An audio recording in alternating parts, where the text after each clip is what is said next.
Hey guys, this is Justin at the Survivor Review. Today we're talking about episode 9 of Ash vs. Evil Dead, titled Bound in the Flesh.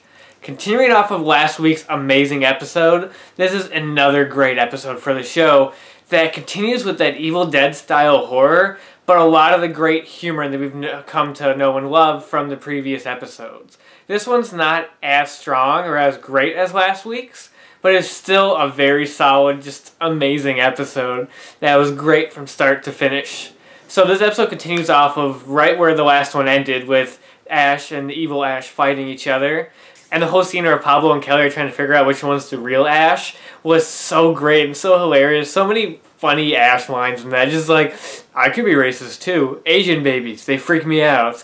And just a lot of great moments like that. This episode brought back a lot of the real funny Ash lines that were missing in the last few episodes. I feel like the last few episodes were more subdued. Ash was still really funny in those episodes, don't get me wrong, but it was a bit more subdued compared to episodes earlier on in the season. And I feel like this brought that back in full force. There's so many funny Ash moments in this, but the show still retains that Evil Dead feel that the last episode did so perfectly. It's just a good combination of that. And this episode had a lot going on in it. Normally these episodes are just like a self-contained event, while just little things, little subplots here and there kind of play out. But this episode had a lot going on. It had no central story, which is not a problem. It felt like a lot of just build up towards the finale. There's just so many things that happen in this episode. Like the beginning where Ash is dismembering his clone, which is so just graphic and just classic Evil Dead, just dismembering the dead bodies. And then his blood just seeps over to the Book of the Dead and it just starts talking to him. Great scene, great dialogue between them two. Just that book just taunting him, but Ash just knowing that the necronomicon's just talking shit. He just throws it in the refrigerator. I like that scene a lot. And then the campers from the previous episode come back, and Pablo and Kelly help them get out of the woods, which of course doesn't go so well because Deadite Amanda pops up and kills two of the campers in another really ridiculously over-the-top fashion. This episode is very gory. And Amanda just smashing her hand through their heads and using them as puppets to talk was just morbidly hilarious and really great moment. She was an awesome Deadite. That was really cool. And then the return of Ruby, who has been missing in the past couple episodes and is now back in full force. She's finally meeting up with our core cast, and she's great. When you first see her, she plays off as this good guy, as this good character there to help her. And they get back to the cabin and meet up with Ash, and Ruby has this plan to cut the face off of the Book of the Dead, then read this passage, and that'll make it all go away, because bearing it really isn't going to do crap.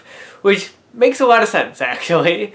So they go back to the cabin, and Ash cuts off the face of the Book of the Dead, which is a really cool thing to see. And just to see like it bleeding as he's cutting it was really cool, and that was a great moment. So he rips it off, throws the face on the ground.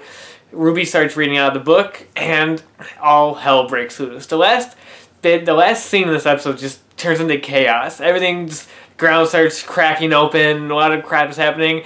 The Book of the Dead, the face from the Book of the Dead, flies onto Pablo's face, which is nuts. And we get the big reveal that Ruby is one of the Dark Ones who wrote the Necronomicon. And boom, that's how it ends. Wow. When it ended, I was just like, holy crap, what's going on? I mean, I'm so pumped for next week's episode just because this laid everything out for what should be an amazing finale. I'm just so pumped for that.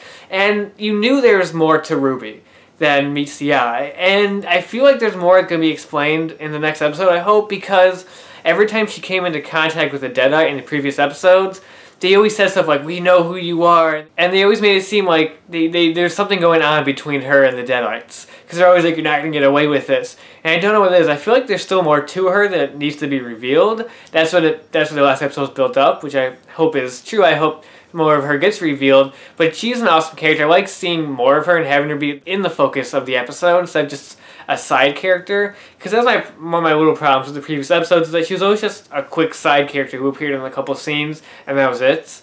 And I wanted to see more of her. I wanted to see her come into play a lot more with our main cast. And she does in this episode, and it comes off as just awesome. Like I said earlier, this episode has that great Evil Dead feel that last week's had, and I don't feel like that's just because we're back at the cabin. I think it's due to just the atmosphere. This whole episode is taking place at night in the dark, whereas pretty much every episode prior to going back to the cabin all took place in broad daylight, out in the open, and this one just brings it back to that just kind of scary feel of them being stuck in the woods, nowhere to go, almost claustrophobic, but not really, not completely, but you get what I mean. And that's why I say this one has that Evil Dead feel to it, not just because we're back at the cabin, but this one even has darker moments, like him having to dismember all the dead bodies. Oh, speaking of dismembering dead bodies, that was a hilarious scene where Ruby is explaining herself to Pablo and Kelly while she dismembers the campers. She's just like talking and she cuts off the guy's head and just throws it. And the scene was hilarious. But this episode just brings back a lot of that feel of it. It has a lot of great comedy moments, like the Evil Dead films do. Overall, I just loved this episode. A lot happened in it. Well, there's a lot of build up to the next one. I like the progression of Pablo and Kelly's relationship. One of the things I'd always forget to talk about in my reviews is how like their relationship's slowly growing, and I like that. I like their relationship. I like their characters. Even though the shows are only half hour, they're able to build up these characters and make you like them over time. And just when shit goes down in the next episode, I'm worried if Pablo and Kelly are gonna die or not, because I like them and I don't want to see that happen. But it's Evil Dead. Nothing goes well for anybody in these in this series, so I'm worried about that. And that's one of the things I like that the show does. I like their relationship together in the show, and it works very well. This episode's just great. I love the over-the-top gore with the dismembering scenes and all that stuff. I like Deadite Amanda. I thought she was really cool. I liked Ruby coming back into play and finding out that she's one of the authors of the Necronomicon. That's just insane. And the build up to next week's episode is, they built it up really well, and I hope the season finale is just going to be chaos. And there's also just great Ash moments in this episode, just hilarious lines.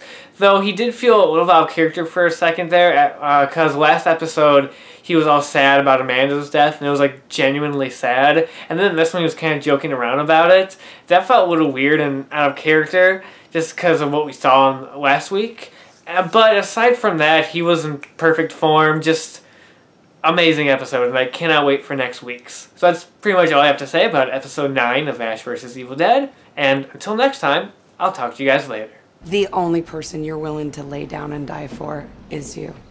Well, that's because I'm very important to me.